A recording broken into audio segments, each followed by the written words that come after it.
l'invitation. Oui. Pour vrai, merci beaucoup d'être là. Est-ce qu'on m'entend dans le micro? OK. Ah, OK, oui. C'est extrêmement motivant et touchant de voir votre implication envers ce défi-là. On est très, très heureux d'être porte-parole cette année.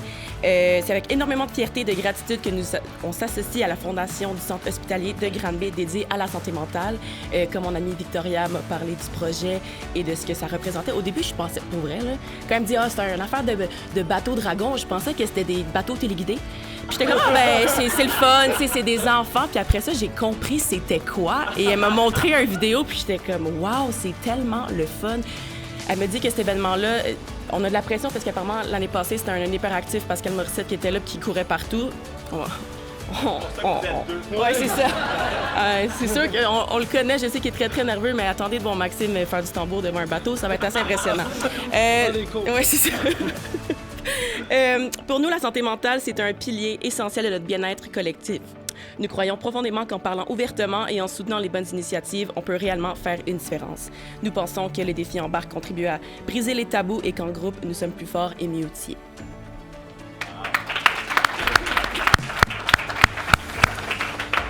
Bonjour. Quand l'équipe du défi et notre amie Victoria nous a appelés, ils nous ont dit qu'il y avait la Michelle Richard du défi embarque. On a dit « OK, vous avez vraiment besoin d'aide. » C'est super l'expérience, mais on a besoin de relève.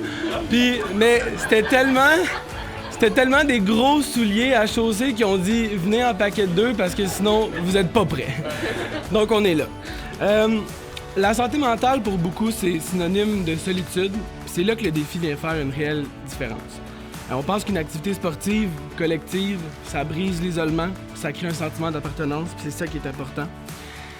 Il est important aussi de se rappeler que notre engagement, notre courage, notre écoute, il se doit d'être présent au quotidien, puis pas simplement le temps d'un week-end.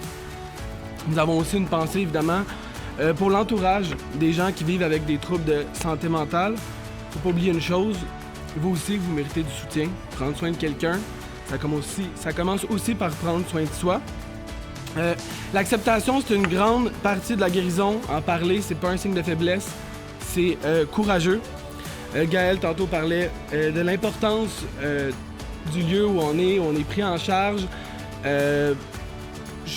Ça me touche qu'elle ait dit ça, puis je trouve que c'est important. Comme qu'elle disait, des fois, c'est un peu imprévisible. On pense arriver là pour 2-3 jours, puis on se retrouve dans une situation où c'est pas nous qui a le contrôle. J'ai passé des mois dans des lieux comme ça. J'ai été chanceux, j'avais des proches autour de moi. Je pense que c'est ça le plus difficile aussi, c'est de voir la répercussion sur les proches. Donc, de passer des mois dans n'importe quel lieu, j'imagine que c'est plus le fun quand le lieu est quand même beau. Comme Gaël disait, on ne demande pas un méchant changement. De toute façon, Steven Bellavance, il n'était pas disponible. Fait que c'est pas grave.